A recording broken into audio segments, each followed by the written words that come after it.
Ang Philippine Air Force nitong Huwebes ay inihayag na ang Polish aircraft manufacturer, PZL Mielec, ay naghatid ng 5 pang S-70I Black Hawk helicopter unit noong December 9.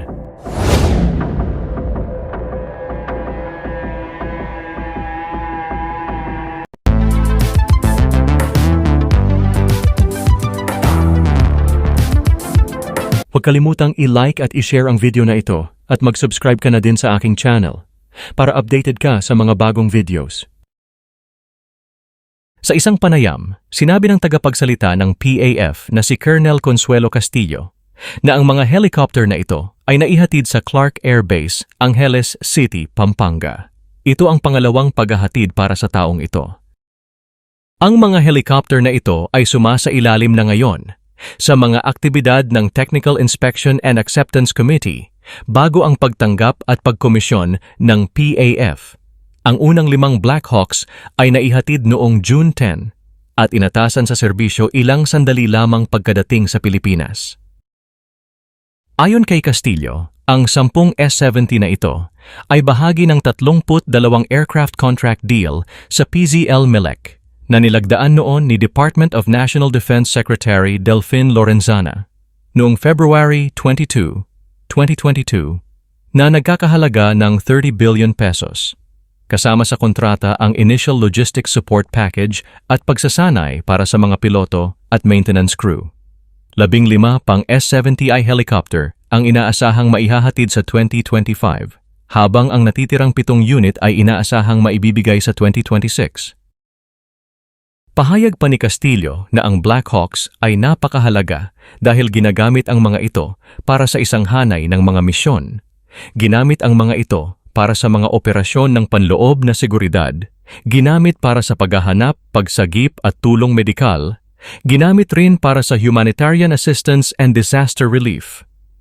Napakarami nitong nagawang tulong, lalo't na't marami raw tayong bagyo noong mga nakaraang buwan.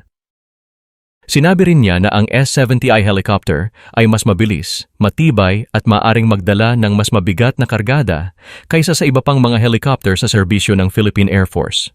Nauna nang bumili ang DND ng 16 na unit ng Black Hawk helicopters mula sa PZL Mielec na naihatid mula 2020 hanggang 2021 sa halagang 11.5 billion pesos.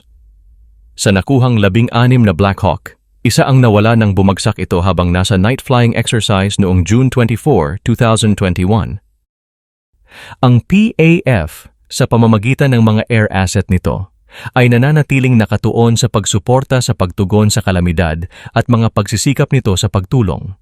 Sa pamamagitan ng pagbibigay ng mahahalagang kakayahan sa himpapawid, ang Air Force ay gumaganap ng mahalagang papel sa pagsubaybay at pagtugon sa mga natural na sakuna at iba pang mga emerhensya.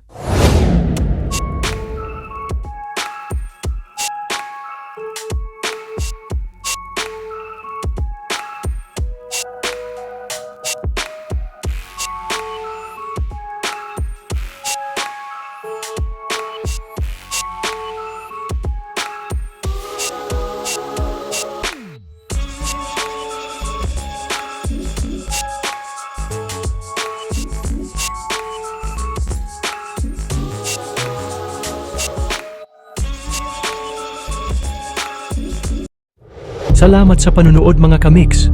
Ako ay mag-iiwan sa inyo ng katagang alamin natin ngayon, wag nang ipagpabukas. Kung ayaw mong batukan kita, biro lamang. Ingat mga kamix, sa susunod na video na ulit.